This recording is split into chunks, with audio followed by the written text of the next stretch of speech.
So what this video today is going to look at is the Google Keyword Planner, which is a part of Google AdWords.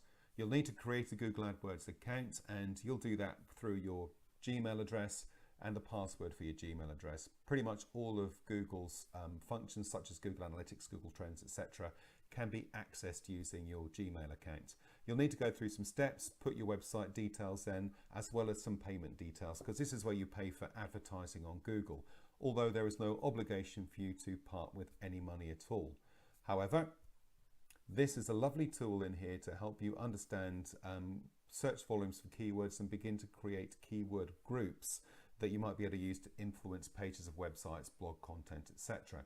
So once you've set up, you can get to this page, and you've got this section here, which is Tools, Billings and Settings, which looks like a little wrench or a spanner. If you give that a click, it goes over to the Keyword Planner, and I'm going to give that a little bit of a click. And what I can do now is to add a search criteria into this box. So just for the sake of search, I'm going to put the word cake in. You can put as many words in as you like that are related to the searches that you're interested in. So if I hit Get Started, so what we can see here is that the word cake has been searched in the last month in the United Kingdom between 10,000 and 100,000 times and has low competition. Low competition essentially means that it is not being used by very many websites as a keyword in advertising or for the pages. So if you're using a low competition word that has a lot of searches, you are probably going to end up higher in the rankings because there are fewer websites that are focusing on it. So high volume, low competition words are the ones to go for.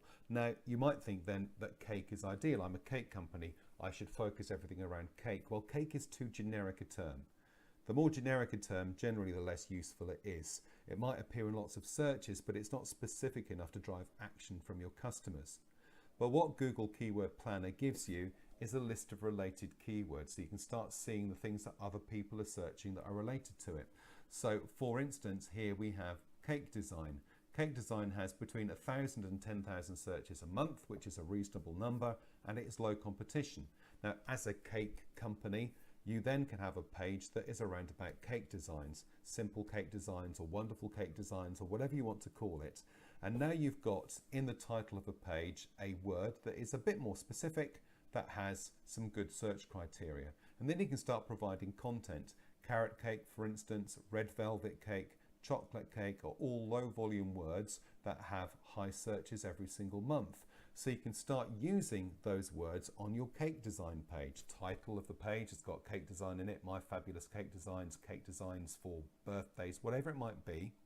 And then we can say carrot cake design, red velvet, a beautiful red velvet cake, chocolate cake to make your mouth water, all of that, those kinds of things. And we're including high volume searches with low competition. So that means that our web page is beginning to get content that is searched by a lot of people, but it's not being used by very many websites as a search criteria. And it allows us to create a group of keywords. Your SEO, your search engine optimization, the activities that get your website to the top of the rankings are far less to do now with specific keywords and more about writing about a consistent topic.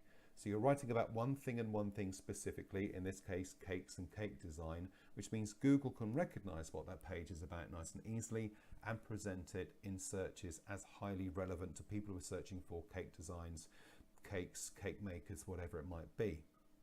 So it's a great start to begin to get keyword groups that we can use.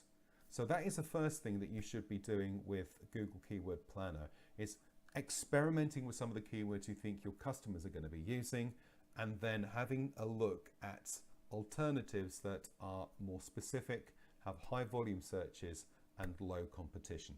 There is something else you can do with it, which I'm going to show you next. So here's another little trick you can do with Google Keywords Planner, again to help identify some keywords that you might want to be using by using your competitor's website.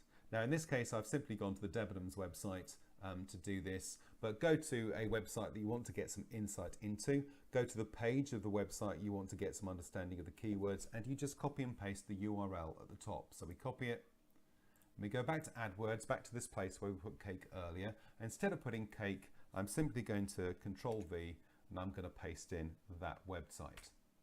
And now I've got the Debenhams website into it. If I hit the Get Started button, what we get this time is a list of keywords related to that web page. So if this is one of your competitors, it will give you a list of the kinds of keyword that competitor is using to engage with Google on its website. Now obviously you can't use words like Debenhams, you can't use words like their business name, but certainly black hooded coats, ladies parka jacket, things like that that they are using are ones that you can leverage. Perhaps even do further research on lace tops for women to see what comes up, and perhaps instead of using that, use a similar one that has a high volume and a lower competition. So you can actually take your competitors' websites and use Google AdWords to help inform the kind of keywords that you're going to be using in your website, which hopefully can influence your ranking on Google and its understanding of what that particular website is about. So that's what I'm going to show you on this for today. 2 ways to use Google AdWords to get keyword groups together to help your website appear hopefully higher in searches. This also works with content you're going to put on social networks as well, because they need to be optimized for search engine optimization too. If you found it useful, give it a bit of a thumbs up and subscribe. I do add new videos on a regular basis. Thanks very much. Enjoy your day. I hope you found it useful. Bye-bye for now.